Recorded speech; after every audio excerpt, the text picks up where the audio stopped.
BBC প্রবাহে আপনাদের সবাইকে স্বাগত জানাচ্ছি। আমি শারমিন রমা। শুরুতেই দেখে নেব আজ কি থাকছে।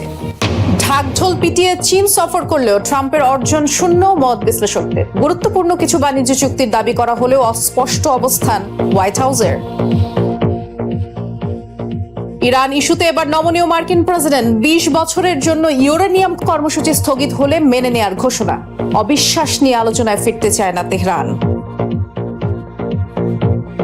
যুক্তরাজ্যের স্থানীয় নির্বাচনে চমক দেখিয়ে আলোচনায় রিফর্ম ইউকে। ডানপন্থী দলটির উত্থান হলে ঝুঁকিতে পড়বে মুসলিম সহ অভিবাসী জনগোষ্ঠী, শঙ্কা বিশ্লেষকদের। বহু ঢাকঢোল পিটিয়ে চীন সফরে মার্কিন প্রেসিডেন্ট ডোনাল্ড ট্রাম্পের এই অর্জন প্রায় শূন্য, এমন মত বিশ্লেষকদের। বড় বড় বাণিজ্য চুক্তির দাবি করলেও স্পষ্ট কোনো সমঝোতার ব্যাখ্যা দিতে পারেনি হোয়াইট হাউস।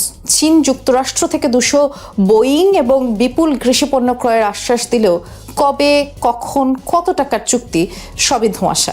সবচেয়ে বড় ব্যর্থতা দেখা গেছে ভূ রাজনৈতিক ইস্যুতে। ইরান যুদ্ধ কিংবা তাইওয়ান ইস্যু যেন এড়িয়েই যাওয়া হয়েছে। চীনের মাটিতে রাজকীয় অভ্যর্থনা, হাসি মুখে করমর্দন, সৌহার্দ্যপূর্ণ বৈঠক, সুরক্ষিত ইম্পেরিয়াল গার্ডেন ও 15 শতকের টেম্পল অফ হেভেন পরিদর্শন সবই ছিল। কিন্তু ডোনাল্ড ট্রাম্পের 2.5 দিনের বেইজিং সফর শেষে প্রশ্ন, কি পেলেন তিনি? দেশের মাটিতে নেমেই ডোনাল্ড ট্রাম্পের দাবি দারুণ সাফল্য পেয়েছেন। ফক্স নিউজকে দেয়া সাক্ষাৎকারেও বলেছেন একই কথা।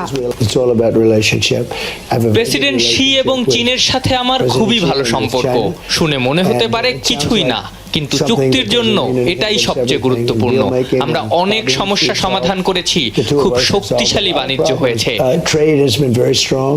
আলোচনা ফলপ্রসূ হয়েছে আখ্যা দিয়েছে চীনও। সত্যিই কি তাই?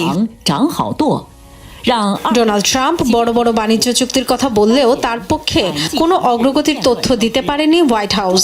চীন যুক্তরাষ্ট্র থেকে বিপুল পরিমাণ কৃষিপণ্য কেনার আশ্বাস দিলেও কত টাকার চুক্তি, কখন বাস্তবায়ন সবই অস্পষ্ট। টেক জায়ান্টদের সফর সঙ্গী করে চীনা প্রেসিডেন্ট শি জিনপিংকে প্রশংসায় ভাসিয়েও ছাড় পাননি ট্রাম্প।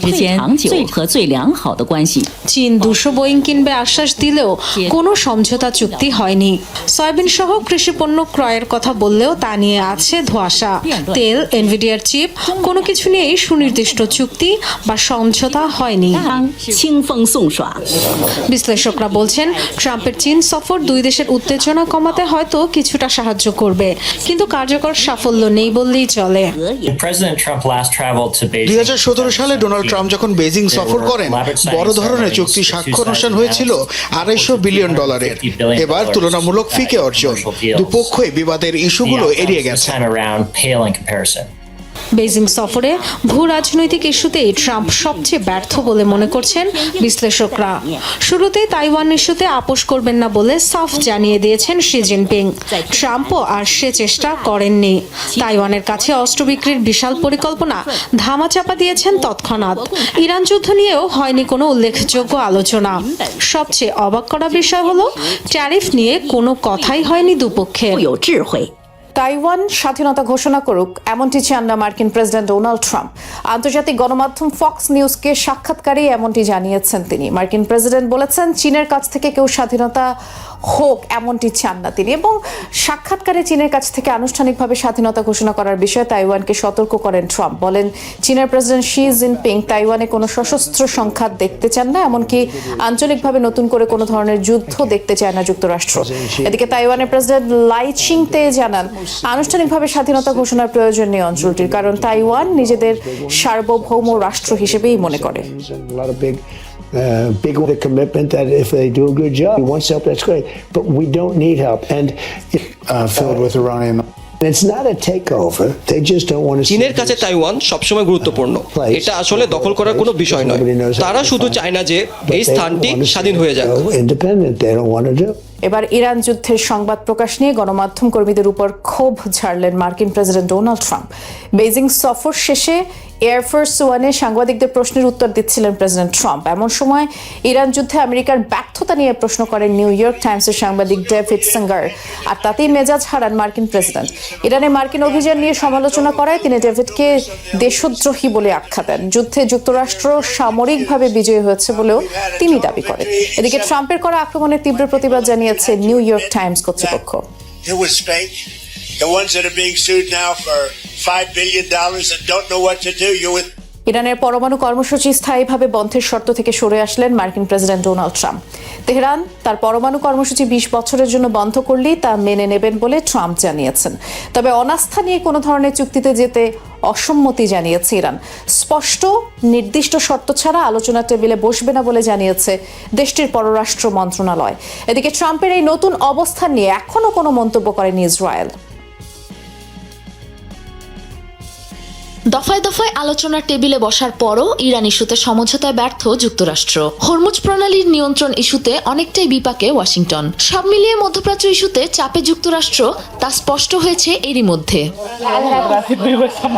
এই অবস্থায় ইরান ইস্যুতে যেন সুর অনেকটাই নরম করলেন মার্কিন প্রেসিডেন্ট ডোনাল্ড ট্রাম্প। তেহরানকে আলোচনার টেবিলে বসাতে ফের প্রস্তাব পাঠিয়েছে ওয়াশিংটন। প্রথমবারের মতো ইরানের উপর স্থায়ী নিষেধাজ্ঞার অবস্থান থেকে সরে আসার ঘোষণা দিলেন ট্রাম্প। মার্কিন প্রেসিডেন্ট জানান, একটি সম্পূর্ণ বাস্তবসম্মত ও কার্যকর চুক্তির বিনিময়ে ইরান তার পরমাণু কর্মসূচি 20 বছরের জন্য স্থগিত রাখলেই চলবে। চীন এই ইস্যুতে সহায়তা করছে বলেও জানান তিনি। চীনও এই যুদ্ধ শেষের পক্ষে। হরমুজ ইস্যুতে তারা সহায়তা করতে আগ্রহী, কিন্তু আমাদের কোনো সাহায্যের প্রয়োজন নেই, কারণ সহায়তার বিনিময়ে কিছু না কিছু দাবি করে বসে সবাই। এভাবেই সবকিছু কাজ করে।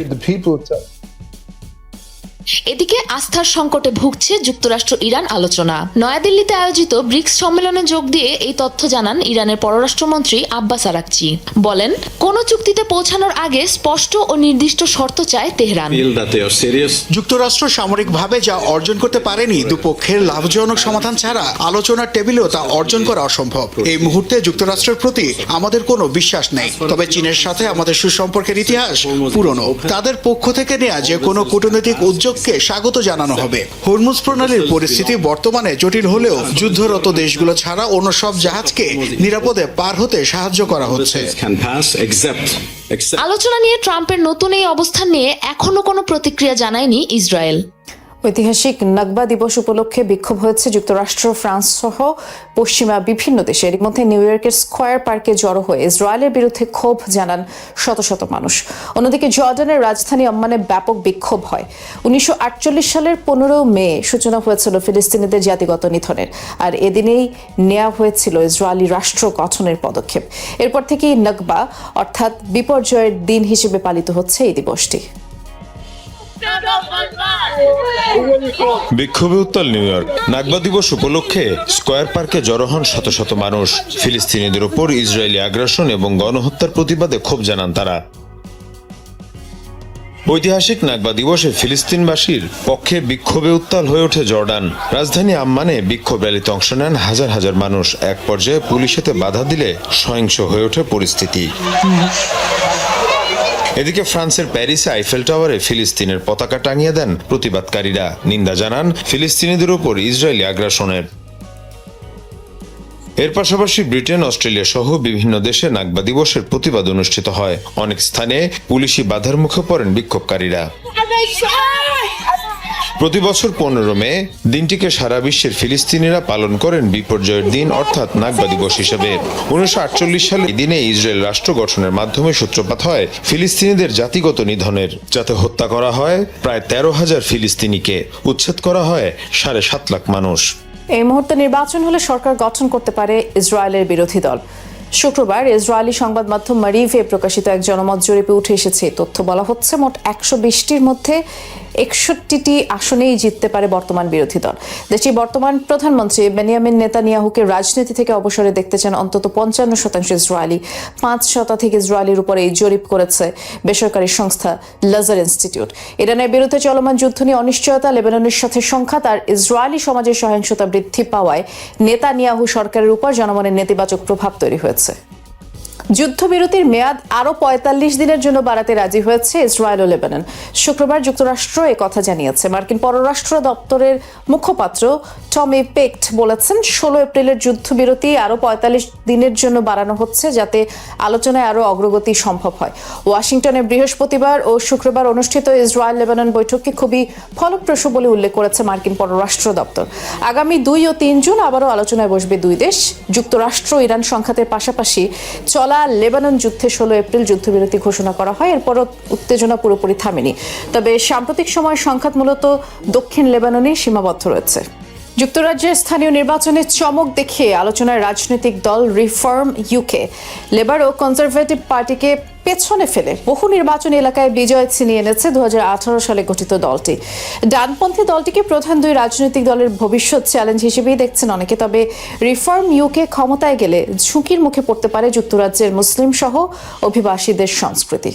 লেবার ও কনজারভেটিভ পার্টিকে ছাপিয়ে ব্রিটিশ রাজনীতিতে এখন আলোচনায় নতুন দল রিফর্ম ইউকে। যুক্তরাজ্যের স্থানীয় নির্বাচনে সম্প্রতি অভাবনীয় সাফল্য ছিনিয়ে এনেছে দলটি। এতদিন প্রান্তিক দল হিসেবে থাকলেও ধীরে ধীরে মূলধারার রাজনীতিতে জায়গা করে নিচ্ছে ডানপন্থী দলটি। এখনো সরকার গঠনের পর্যায়ে না পৌঁছালেও রাজনীতির মাঠে দ্রুতই জনপ্রিয় হয়ে উঠছে তারা। বিশেষজ্ঞদের ধারণা, ভবিষ্যতে প্রধান দুই রাজনৈতিক দলের শক্ত প্রতিদ্বন্দ্বী হয়ে উঠতে পারে রিফর্ম ইউকে। অনেক এলাকায় লেবার ও কনজারভেটিভ পার্টির ভোট ব্যাংকে বড় ধরনের ফাটল ধরিয়েছে রিফর্ম ইউকে। বিশেষ করে শ্রমজীবী অঞ্চল এবং কিছু প্রথাগত কনজারভেটিভ ঘাঁটিতে পেয়েছে উল্লেখযোগ্য সাফল্য। দলটির এই উত্থানকে অনেকেই ব্রেক্সিট পরবর্তী রাজনৈতিক বাস্তবতার ফল হিসেবে দেখছেন। 2016 সালের ব্রেক্সিটের পক্ষে থাকা এলাকাগুলোয় তুলনামূলক বেশি সমর্থন পাচ্ছে রিফর্ম ইউকে। দলটির উত্থানের পেছনে মূল কারণ হিসেবে দেখা হচ্ছে তাদের অভিবাসন নীতি, যুক্তরাজ্যে চলমান অর্থনৈতিক চাপ, জীবনযাত্রার ব্যয় বৃদ্ধি এবং প্রচলিত রাজনৈতিক দলগুলোর প্রতি জন অসন্তোষ। এসব ইস্যুতে ভোটারদের ক্ষোভকে রাজনৈতিক সমর্থনে পরিণত করছে পপুলিস্ট দলটি। আমি তেমন রাজনৈতিক মানুষ নই, তবে রিফর্ম ইউকের পক্ষে ভোট দিয়েছি। ডানপন্থী বামপন্থী কিছুই বুঝি না, তবে নাইজেল ফারাজ যা বলেন সেটা পরিষ্কারভাবে বুঝতে পারি। তবে রিফর্ম ইউকের উত্থানে কিছুটা ঝুঁকিতে যুক্তরাজ্যে বসবাসরত মুসলিমদের স্বকীয়তার বিষয়টি, বলছেন বিশ্লেষকরা। দলটির কোনো আনুষ্ঠানিক ইসলাম বিরোধী নীতি না থাকলেও অভিবাসন নিয়ন্ত্রণ, জাতীয় পরিচয় এবং ইন্টিগ্রেশন নিয়ে তাদের কঠোর অবস্থানকে ঘিরে রয়েছে সমালোচনা। অনেকের মতে এসব নীতির ফলে ব্রিটিশ সমাজে মুসলিমদের বহিরাগত হিসেবে দেখার ঝুঁকি তৈরি হয়। এছাড়া অতীতে দলটির কয়েকজন সদস্যের সামাজিক মাধ্যমে ইসলাম বা মুসলিমদের নিয়ে করা মন্তব্য ও পোস্টও বিতর্কের জন্ম দিয়েছিল। এবার লিথুয়ানিয়ার আকাশে ড্রোন হামলা রুখতে যৌথ সামরিক মহড়া চালালো যুক্তরাষ্ট্র এবং ব্রিটেন। শুক্রবার দেশটির একটি প্রশিক্ষণ কেন্দ্রে মহড়াটি অনুষ্ঠিত হয়। কম খরচে কিভাবে ড্রোন হামলা মোকাবেলা করা যায় তা নিয়েই এই বিশাল আয়োজন ছিল, যার নাম দেওয়া হয় ফ্লাই ট্র্যাপ 5.0। এতে অংশ নেয় মিত্র বেশ কয়েকটি দেশের সেনা সদস্য সহ প্রযুক্তি বিশেষজ্ঞরা। মহড়ার সাশ্রয়ী মূল্যের ড্রোন প্রতিরোধ ব্যবস্থা এবং বহুমাত্রিক প্রযুক্তির সমন্বয়ের ভিত্তিতে পরীক্ষা চালানো হয়। বৈশ্বিক জ্বালানি সংকটের মাঝে সংযুক্ত আরব আমিরাতের সাথে গুরুত্বপূর্ণ জ্বালানি চুক্তি করেছে ভারত। শুক্রবার আবুধাবিতে আমিরাতের প্রেসিডেন্ট জায়েদ আল নাহিয়ানের সাথে সাক্ষাৎ করেন ভারতের প্রধানমন্ত্রী নরেন্দ্র মোদী। এ সময় এলপিজি সরবরাহ, পেট্রোলিয়াম রিজার্ভ সংক্রান্ত চুক্তি হয়। পাশাপাশি প্রতিরক্ষা এবং তথ্য বিনিময় সহ বেশ কিছু গুরুত্বপূর্ণ বিষয়ে সহযোগিতার আশ্বাস দেয় দুই দেশ। নর্ডিক শীর্ষ সম্মেলনে যাওয়ার পথে যাত্রাবিরতিতে 2 ঘন্টার জন্য সংযুক্ত আরব আমিরাত সফর করেন ভারতের প্রধানমন্ত্রী নরেন্দ্র মোদী। সাক্ষাৎ করেন আমিরাতের প্রেসিডেন্ট শেখ মোহাম্মদ বিন জায়েদ আল নাহিয়ানের সাথে। এই অল্প সময়ের মধ্যেই মধ্যপ্রাচ্যের দেশটির সাথে বেশ কিছু চুক্তি করেছেন মোদী, যার মধ্যে সবচেয়ে উল্লেখযোগ্য এলপিজি সরবরাহ ও পেট্রোলিয়াম রিজার্ভ সংক্রান্ত চুক্তি। পাশাপাশি প্রতিরক্ষা, সামরিক মহড়া ও সেনাদের যৌথ প্রশিক্ষণ, উন্নত প্রযুক্তি, সাইবার নিরাপত্তা আর তথ্য বিনিময় সংক্রান্ত বেশ কিছু চুক্তি হয়েছে বলে জানিয়েছে ভারতের পররাষ্ট্র মন্ত্রণালয়। মধ্যপ্রাচ্যে যুদ্ধ পরিস্থিতির জেরে বৈশ্বিক জ্বালানি সরবরাহে ব্যাপক চাপ সৃষ্টি হয়েছে। ক্রমেই ভারতেও তীব্র হয়ে উঠছে সংকট। এরই মধ্যে দেশটিতে বেড়েছে পেট্রোলিয়াম ডিজেলের দাম। এমনকি দেশবাসীকে জ্বালানি সাশ্রয়ের আহ্বান জানাতেও বাধ্য হচ্ছেন মোদী। এমন পরিস্থিতিতে আরব আমিরাতের সাথে জ্বালানি সরবরাহ চুক্তি বেশ স্বস্তি দেবে দিল্লিকে, এমনটাই মত বিশ্লেষকদের। বিশ্বের দ্বিতীয় বৃহত্তম এলপিজি আমদানিকারক দেশ ভারত। নতুন চুক্তি অনুযায়ী ভারতের সরকারি তেল সংরক্ষণাগারে আমিরাতের রাষ্ট্রীয় তেল কোম্পানি অ্যাডনকের অপরিশোধিত তেলের রিজার্ভ 3 কোটি ব্যারেল পর্যন্ত বাড়ানো হতে পারে। ফুজাইরাতেও ভারতের অপরিশোধিত তেল রাখার ব্যবস্থা হতে পারে বলে জানিয়েছে আবুধাবি। সম্প্রতি তেল উৎপাদনকারী দেশগুলোর জোট ওপেক ও ওপেক প্লাস থেকে বেরিয়ে গেছে সংযুক্ত আরব আমিরাত। অপরদিকে পাকিস্তানের সাথে প্রতিরক্ষা সহ বিভিন্ন ক্ষেত্রে সহযোগিতা বাড়াচ্ছে সৌদি আরব। এমন পরিস্থিতিতে ভারতের সাথে সংযুক্ত আরব আমিরাতের এই চুক্তিকে ভূরাজনীতিতে বড় পরিবর্তন হিসেবে দেখছেন বিশ্লেষকরা। কলকাতার আলোচিত আরজিকর ধর্ষণ ও হত্যা মামলায় সাময়িকভাবে বরখাস্ত করা হয়েছে মামলার তদন্তকারী এক সাবেক পুলিশ কমিশনার এবং তার 2 সহকারীকে। অভিযুক্ত পুলিশ সদস্যদের নাম কমিশনার বিনীত গোয়েল, ডেপুটি কমিশনার অভিষেক গুপ্ত ও ইন্দিরা মুখার্জি। শুক্রবার তাদের সাসপেন্ডের ঘোষণা দেন পশ্চিমবঙ্গের নবনির্বাচিত মুখ্যমন্ত্রী শুভেন্দু অধিকারী। জানান, গেল কয়েকদিন ধরে চালানো তদন্ত থেকে প্রাপ্ত তথ্যের ভিত্তিতে এই সিদ্ধান্ত নেওয়া হয়। মর্মান্তিক ওই ঘটনার তদন্ত চলাকালীন সময় গাফিলতি, ভুক্তভোগীর পরিবারকে অর্থের প্রলোভন দেখানো, সংবাদ সম্মেলনে অসংলগ্ন আচরণ করার অভিযোগ উঠেছে তাদের বিরুদ্ধে। মামলাটির তদন্ত শেষ না হওয়া পর্যন্ত তাদের সাসপেনশন বহাল থাকবে। গেল 21 মাস ধরে আলোচিত এই ঘটনার তদন্ত চলছে। Viral in the social media as well as in some television channels. আবারও ঘুরে দাঁড়াতে শুরু করেছে রাশিয়ার অর্থনীতি, এমন দাবি দেশটির প্রেসিডেন্ট ভ্লাদিমির পুতিনের। শুক্রবার সরকারি কর্মকর্তাদের সাথে বৈঠক করেন তিনি। বলেন, সরকারের গৃহীত নানামুখী পদক্ষেপের ইতিবাচক ফল মিলতে শুরু করেছে। চলতি মাসেই দেশটির জিডিপি বেড়েছে 1.8%, তবে বছরের শুরুর দিকে রুশ অর্থনীতি 0.3% সংকুচিত হয়। এদিকে চলতি ও আগামী বছরে জিডিপির প্রবৃদ্ধির লক্ষ্যমাত্রা কমিয়েছে রাশিয়ার অর্থনীতি মন্ত্রণালয়। তবে 2029 সাল নাগাদ এই প্রবৃদ্ধির হার 2.4% পৌঁছাবে আশা করছে রুশ প্রশাসন।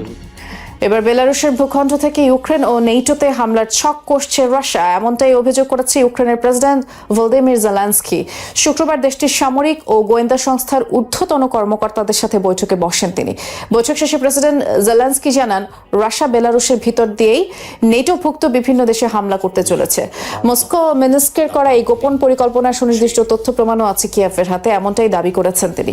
রাশিয়ার আগ্রাসনে বেলারুশ পা বাড়ালেই দাঁত ভাঙা জবাব দিবে বলে হুঁশিয়ারি দেন ইউক্রেনীয় প্রেসিডেন্ট। এরই জেরে ইতিমধ্যে ইউক্রেন বেলারুশ সীমান্তে সৈন্য মোতায়েন করেছে 2 দেশ। যুক্তরাষ্ট্র ও নাইজেরিয়ার যৌথ অভিযানে নিহত হয়েছে জঙ্গি গোষ্ঠী আইএসের দ্বিতীয় শীর্ষ নেতা আবু বিলাল আল মিনুকি। শুক্রবার ট্রুথ সোশ্যালের এক পোস্টে কথা জানান মার্কিন প্রেসিডেন্ট ডোনাল্ড ট্রাম্প। জানান, শীর্ষ এই জঙ্গি নেতাকে হত্যা করতে বিশেষ এই অভিযান পরিকল্পনা করেছিল মার্কিন ও নাইজেরিয়ান সেনাবাহিনী। ট্রাম্পের দাবি, অত্যন্ত নিখুঁতভাবে এই অপারেশন চালিয়েছে যৌথ বাহিনী। ট্রাম্প আরও বলেন, বিশ্বব্যাপী আইএসের কার্যক্রম এখন অনেকটাই দুর্বল, তবে এ বিষয়ে এখনও কোনো প্রতিক্রিয়া জানায়নি জঙ্গি গোষ্ঠী আইএস। ইসরায়েলি মানবাধিকার সংগঠন পিস নাওয়ের প্রধান নির্বাহীর উপর হামলা চালিয়েছে দখলদাররা। পশ্চিম তীরে এই ঘটনা ঘটেছে এবং ভাইরাল একটি ভিডিওতে দেখা যায় সংগঠনটির সিইও লিওর মিহাইয়ের গাড়িতে হামলা চালানো হয়। এরপর তাকে টেনে হিচড়ে নামিয়ে মারধর করা হয়। পশ্চিম তীরের ফিলিস্তিনিদের ভূমি এবং অধিকারের পক্ষে দীর্ঘদিন ধরেই কাজ করছে পিস নাও। অঞ্চলটিতে অবৈধ দখলদারিত্ব এবং ইহুদি বসতি নির্মাণের বিরুদ্ধে সোচ্চার এই সংগঠনটি। পাশাপাশি 2 রাষ্ট্রভিত্তিক সমাধানের জন্য তারা কাজ করে। এই হামলায় উদ্বেগ তৈরি হয়েছে আন্তর্জাতিক মহলে। গত মাসের যুদ্ধবিরতির পর মধ্যপ্রাচ্য জুড়ে সাময়িক শান্তি ফিরে আসার আভাস মিলল পর্দার আড়ালে এবার ইরানের উপর ইতিহাসের সবচেয়ে বড় ও সুনির্দিষ্ট সামরিক অভিযানের ছক কষছে ইসরায়েল ও যুক্তরাষ্ট্র। গোয়েন্দা ও সামরিক সূত্রের বরাত দিয়ে দ্য নিউ ইয়র্ক টাইমস এক প্রতিবেদনে জানিয়েছে, সবকিছু ঠিকঠাক থাকলে আগামী সপ্তাহের মধ্যেই ইরানে পুনরায় বড় ধরনের হামলা শুরু হতে পারে।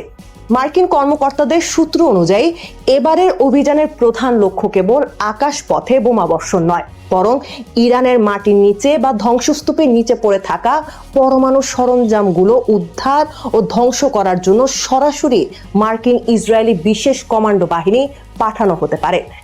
তবে এই ধরনের ভূগর্ভস্থ বা ক্লোজ কোয়ার্টার অভিযান অত্যন্ত জটিল এবং এখানে প্রাণহানির উচ্চ ঝুঁকি রয়েছে, কারণ কমান্ডারদের নিরাপত্তা বলয় তৈরি করতে হবে, কয়েক হাজার অতিরিক্ত সেনা মোতায়েন করতে হবে, যার ফলে ইরানি স্থলবাহিনীর সঙ্গে মার্কিন ও ইসরায়েলি সেনাদের সরাসরি রক্তক্ষয়ী সংঘর্ষের প্রবল সম্ভাবনা তৈরি হয়েছে।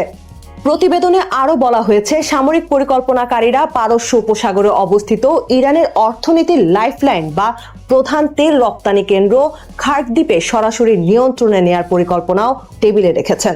এছাড়া অন্য একটি বিকল্প হিসেবে রাখা হয়েছে ইরানের সামরিক ঘাঁটি ও কৌশলগত অবকাঠামোগুলোতে আগের চেয়েও আরো নিখুঁত ও নিবিড় বোমাবর্ষণ, যাতে তেহরান আর ঘুরে দাঁড়াতে না পারে।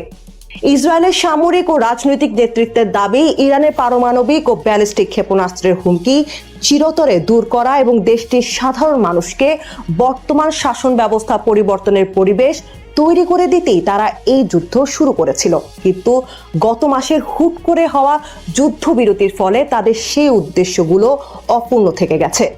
বিশ্লেষকদের মতে আমেরিকা ও ইসরায়েল ভালো করেই জানে যে ইরানের সামরিক সক্ষমতা পুরোপুরি গুঁড়িয়ে না দিলে মধ্যপ্রাচ্যে তাদের আধিপত্য ঝুঁকিতে থাকবে। আর সেই লক্ষ্য পূরণের জন্যই যুদ্ধবিরতির রেশ কাটতে না কাটতে এবারের সবচেয়ে জোরালো যুদ্ধ প্রস্তুতি। চলমান বিধ্বংসী যুদ্ধ বন্ধ এবং একটি স্থায়ী চুক্তিতে পৌঁছাতে নিজের কট্টর অবস্থান থেকে নাটকীয়ভাবে সরে এলেন মার্কিন প্রেসিডেন্ট ডোনাল্ড ট্রাম্প। আন্তর্জাতিক গণমাধ্যম পলিটিকোর এক প্রতিবেদনে বলা হয়েছে, 15 মে তিনি জানিয়েছেন ইরানের পারমাণবিক কর্মসূচির উপর 20 বছরের স্থগিতাদেশ পেলেই তিনি চুক্তি করতে প্রস্তুত। এর আগে তেহরানের পূর্ণ আত্মসমর্পণ এবং পারমাণবিক উচ্চাকাঙ্ক্ষার স্থায়ী অবসান ছাড়া অন্য কিছু মেনে নেওয়া হবে না বলে ট্রাম্প প্রশাসন দাবি করে আসলেও যুদ্ধের কোনো সহজ সমাধান না দেখে অবশেষে সুর নরম করলেন ট্রাম্প।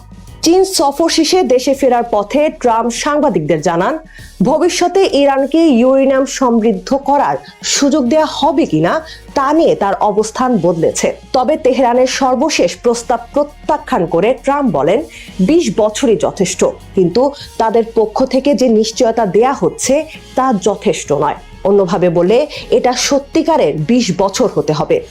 12 দিনের রক্তক্ষয়ী যুদ্ধে ইরানের ইউরেনিয়াম সমৃদ্ধ করার সক্ষমতা সাময়িকভাবে ধ্বংস হলেও তাদের কাছে এখনো প্রায় 440 কেজি উচ্চ সমৃদ্ধ ইউরেনিয়ামের মজুত রয়েছে, যা সমর্পণের জন্য ওয়াশিংটন চাপ দিচ্ছে। ট্রাম্প অবশ্য আশাবাদী যে তেহরান শেষ পর্যন্ত চুক্তিতে আসবে, কারণ ইরানিরাই তাকে জানিয়েছেন যে এই পারমাণবিক ধূলিকণা অপসারণের প্রযুক্তি শুধু যুক্তরাষ্ট্র ও চীনের কাছেই আছে। এদিকে ব্রিক্স পররাষ্ট্রমন্ত্রীদের বৈঠকে যোগ দিতে ভারতের নয়াদিল্লিতে অবস্থানরত ইরানের পররাষ্ট্রমন্ত্রী আব্বাস আরাকচি 15 মে এক সংবাদ সম্মেলনে যুক্তরাষ্ট্রের উপর তীব্র ক্ষোভ জানিয়েছেন। তিনি স্পষ্ট করে বলেন, যুদ্ধ অবসানের আলোচনায় প্রধান বাধা হলো ওয়াশিংটনের প্রতি চরম আস্থাহীনতা। আরাকচি বলেন, আমেরিকানদের উপর ইরানের কোনো আস্থা নেই, প্রতিটি দিন আগের দিনের চেয়ে আলাদা। আজকের একটি টুইট গতকালকের টুইট থেকে ভিন্ন। আমেরিকানদের কাছ থেকে পাওয়া পরস্পর বিরোধী বার্তার কারণে আলোচনা ক্ষতিগ্রস্ত হচ্ছে। যুদ্ধের 40 দিন পার হওয়ার পর যুক্তরাষ্ট্রের আলোচনার প্রস্তাবকে কটাক্ষ করে ইরানের পররাষ্ট্রমন্ত্রী বলেন, আমেরিকা ও ইসরায়েলের বিনা উস্কানির আগ্রাসনে কোনো লক্ষ্য অর্জন করতে না পেরে আশাহত হয়ে তারা এখন আলোচনার প্রস্তাব দিচ্ছে। ইরান আলোচনা চায়, তবে অন্য পক্ষকে আন্তরিক হতে হবে। তারা সাময়িকভাবে যা অর্জন করতে পারেনি, আলোচনার টেবিলে বসেও তা পাবে না। তিনি আরো যোগ করেন, ইরান কখনোই পারমাণবিক অস্ত্র চায়নি এবং 2015 সালের চুক্তিতে তা প্রমাণিত। পাকিস্তানের মধ্যস্থতা প্রচেষ্টা এখনো ব্যর্থ হয়নি উল্লেখ করে তিনি পারমাণবিক সংকট ও কূটনীতিতে চীনের ভূমিকার ভূয়সী প্রশংসা করেন। হরমুজ প্রণালী প্রসঙ্গে তিনি জানান, যারা ইরানের বিরুদ্ধে যুদ্ধ করছে তাদের নৌযান ছাড়া বাকি সব বাণিজ্যিক জাহাজের জন্য এই পথ উন্মুক্ত থাকবে। আমি চাই না কেউ স্বাধীন হয়ে যাক। চীন সফর শেষ করে দেশের মাটিতে পা রেখেই তাইওয়ানকে ঠিক এই ভাষায় চরম এক হুঁশিয়ারি দিয়েছেন মার্কিন প্রেসিডেন্ট ডোনাল্ড ট্রাম্প। বেইজিংয়ে চীনের প্রেসিডেন্ট শি জিনপিং এর সঙ্গে 2 দিনের বৈঠক শেষ করেই ফক্স নিউজকে দেয়া এক সাক্ষাৎকারে তিনি এই মন্তব্য করেন। সাক্ষাৎকারে ট্রাম্প সাফ জানিয়ে দিয়েছেন, আমেরিকার সমর্থন আছে বলে তাইওয়ান যেন হুট করে নিজেদের স্বাধীনতা ঘোষণা করার মতো কোনো হঠকারী সিদ্ধান্ত না নেয়। এই সতর্ক বার্তার পেছনে অবশ্য ট্রাম্পের নিজস্ব ব্যবসায়িক ও যুদ্ধবিরোধী হিসাব নিকাশ রয়েছে। সাক্ষাৎকারে তিনি বেশ স্পষ্ট করে ইঙ্গিত দেন, তাইওয়ানকে বাঁচাতে চীনের সঙ্গে সরাসরি কোনো যুদ্ধে জড়াতে বিন্দুমাত্র আগ্রহ নেই তার। নিজের স্বভাবসুলভ ভঙ্গিতে ট্রাম্প বলেন, আপনারা জানেন একটা যুদ্ধের জন্য আমাদের 9,500 মাইল পথ পাড়ি দিতে হবে। আমি তেমন কিছু মোটেও চাচ্ছি না। আমি চাই তারা শান্ত হোক, আমি চাই চীনও শান্ত হোক। ট্রাম্পের এই মন্তব্য থেকে বোঝা যায়, বেইজিংয়ের দোরগোড়ায় এসে বড় কোনো সংঘাত এড়ানোই এখন ওয়াশিংটনের প্রধান লক্ষ্য। তবে তাইওয়ানের অভ্যন্তরীণ রাজনীতি বলছে ভিন্ন কথা। তাইওয়ানের প্রেসিডেন্ট লাই চিনতে অবশ্য আগে থেকেই বলে আসছেন, তাদের নতুন করে স্বাধীনতা ঘোষণার কোনো প্রয়োজন নেই, কারণ তারা ইতোমধ্যে নিজেদের একটি স্বাধীন ও সার্বভৌম রাষ্ট্র হিসেবেই বিবেচনা করে। তা সত্ত্বেও ট্রাম্পেরই অনাকাঙ্ক্ষিত মন্তব্য এবং তাইওয়ানের জন্য পূর্বের অনুমোদিত $11 বিলিয়ন বিশাল অস্ত্র চুক্তি নিয়ে ট্রাম্পের ধোঁয়াশাপূর্ণ অবস্থান তাইপেকে বেশ অস্বস্তিতে ফেলেছে। ট্রাম্প জানিয়েছেন এই অত্যাধুনিক রকেট ও মিসাইল বিক্রির চুক্তিটি শেষ পর্যন্ত কার্যকর হবে কিনা তা নিয়ে তিনি এখনো কোনো চূড়ান্ত সিদ্ধান্ত নেননি। এমনকি বেইজিংয়ের ক্ষোভের কথা মাথায় রেখে তিনি বলেন এই বিষয়ে সিদ্ধান্ত নেওয়ার আগে তিনি বর্তমানে তাইওয়ান চালাচ্ছেন এমন ব্যক্তির সঙ্গে কথা বলবেন। সচরাচর মার্কিন প্রেসিডেন্টরা বেইজিংকে চটাতে তাইওয়ানের নেতাদের সঙ্গে সরাসরি কথা বলেন না, তাই ট্রাম্পের এমন ইঙ্গিত তাইওয়ানকে বেশ ভাবিয়ে তুলেছে। তাইওয়ানের উপপররাষ্ট্রমন্ত্রী চেন মিনচি ইতোমধ্যেই জানিয়েছেন ট্রাম্পের এই বক্তব্যের সঠিক অর্থ বোঝার জন্য তাদের আরও স্পষ্ট ব্যাখ্যা প্রয়োজন। পর্দার আড়ালে বেইজিং অবশ্য ট্রাম্পের উপর এই বিষয়ে বেশ কড়া চাপ সৃষ্টি করেছিল। চীনা গণমাধ্যমের তথ্য অনুযায়ী বৈঠকের শুরুতেই শি জিনপিং ট্রাম্পকে সতর্ক করে বলেছিলেন তাইওয়ান প্রশ্নটি চীন যুক্তরাষ্ট্র সম্পর্কের সবচেয়ে সংবেদনশীল বিষয়। এটি যদি ভুলভাবে সামলানো হয় তবে দুই দেশ সরাসরি সংঘর্ষে বা এমনকি যুদ্ধের মুখে পড়তে পারে। শি জিনপিং সেখানে কোনো ধরনের স্বাধীনতা আন্দোলন দেখতে চান না। মার্কিন প্রেসিডেন্ট ডোনাল্ড ট্রাম্প এবং চীনের প্রেসিডেন্ট শি জিনপিং এর মধ্যকার 2 দিনের হাই প্রোফাইল সামিট শেষ হয়েছে বেইজিংয়ে, কিন্তু বৈঠক শেষে এক অদ্ভুত পরিস্থিতি তৈরি হয়েছে দুই দেশের মাঝে। দুই দেশই দাবি করছে তারা অনেক বিষয়ে একমত হতে পেরেছে, কিন্তু ঠিক কোন কোন বিষয়ে একমত হয়েছে তা নিয়ে ওয়াশিংটন এবং বেইজিং এর দেওয়া বিবৃতিতে তফাৎ আকাশ পাতাল। সহজ কথায় তারা কি বিষয়ে একমত হয়েছেন তা নিয়ে এখন দুই দেশের মধ্যে দ্বিমত দেখা দিয়েছে। চীন সফর শেষে ট্রাম্প বেশ ঢাকঢোল পিটিয়ে দাবি করেছেন দুই দেশের মধ্যে চমৎকার কিছু বাণিজ্যিক চুক্তি হয়েছে। ফক্স নিউজকে দেয়া সাক্ষাৎকারে ট্রাম্প বলেন মার্কিন বিমান প্রস্তুতকারক প্রতিষ্ঠান বোয়িং এর কাছ থেকে 200টি বিমান কিনতে রাজি হয়েছে চীন। যদি এই তথ্য সত্যি হয় তবে গত 1 দশকের মধ্যে এটি হবে চীনের প্রথম মার্কিন বিমান কেনার ঘটনা। কিন্তু টুইস্ট হলো চীনের পক্ষ থেকে দেয়া আনুষ্ঠানিক বিবৃতিতে এই বিমান কেনা বা অন্য কোনো সুনির্দিষ্ট বাণিজ্যিক চুক্তির বিন্দুমাত্র উল্লেখ নেই। এমনকি বোয়িং কোম্পানি নিজেও এখন পর্যন্ত এই চুক্তির খবর নিশ্চিত করেনি। এছাড়া উন্নত এআই এনভিডিয়া চিপ বিক্রির ব্যাপারেও কোনো অগ্রগতি দেখা যায়নি এই সফরে। চীন শুধু এতটুকুই বলেছে মার্কিন ব্যবসার জন্য দরজা আরো উন্মুক্ত করবে তারা, কিন্তু কোনো সুনির্দিষ্ট চুক্তির কথা স্বীকার করেনি দেশটি। দ্বিতীয় মেয়াদে প্রেসিডেন্ট হিসেবে দায়িত্ব গ্রহণের পর থেকেই ট্রাম্প অভিযোগ করে আসছেন মার্কিন যুক্তরাষ্ট্রে ফেন্টানিল নামক মাদক সংকটের জন্য দায়ী চীন। 2025 সালে চীনা রপ্তানির উপর ব্যাপক শুল্ক আরোপের অন্যতম কারণও ছিল এটি। এই আলোচনার পর হোয়াইট হাউস জানিয়েছে দুই প্রেসিডেন্টই মার্কিন যুক্তরাষ্ট্রে ফেন্টানিল উপাদান সরবরাহ বন্ধের ক্ষেত্রে অগ্রগতি বজায় রাখার প্রয়োজনীয়তার উপর জোর দিয়েছে। তবে বরাবরের মতোই চীনের পররাষ্ট্র মন্ত্রণালয়ের বিবৃতিতে ফেন্টানিল বা মার্কিন যুক্তরাষ্ট্রে মাদক পাচারের কোনো উল্লেখ ছিল না। চলমান ইরান যুক্তরাষ্ট্র যুদ্ধ নিয়ে দুই পক্ষই কথা বলেছে, তবে সেখানেও রয়েছে মতভেদ। হোয়াইট হাউসের দাবি আমেরিকা ও চীন একমত হয়েছে যে ইরান কখনোই পারমাণবিক অস্ত্র তৈরি করতে পারবে না, কিন্তু 15 মে চীনা পররাষ্ট্র মন্ত্রণালয়ের এক্স অ্যাকাউন্টে দেয়া বিবৃতিতে ইরান কখনোই পারমাণবিক অস্ত্র তৈরি করতে পারবে না এমন কোনো কথা উল্লেখ করা হয়নি। পরিবর্তে বলা হয়েছে এই সংখ্যা যা কখনোই হওয়া উচিত ছিল না তা চালিয়ে যাওয়ার কোনো কারণ নেই। সবচেয়ে বড় অমিল দেখা গেছে হরমুজ প্রণালী নিয়ে। মার্কিন লকডাউন এবং ইরানের শুল্ক আদায়ের চেষ্টার মধ্যে হোয়াইট হাউস দাবি করেছে প্রেসিডেন্ট শি এই প্রণালীর সামরিকীকরণ এবং এর ব্যবহারের জন্য টোল আদায়ের যে কোনো প্রচেষ্টার বিরুদ্ধে চীনের বিরোধিতায় স্পষ্ট করেছেন এবং ভবিষ্যতে এই প্রণালীর উপর চীনের নির্ভরতা কমাতে মার্কিন তেল কেনার আগ্রহ প্রকাশ করেছেন। কিন্তু চীনের দেয়া বিবৃতিতে টোল আদায় কিংবা মার্কিন তেল কেনার মতো কোনো বিষয়েরই উল্লেখ নেই।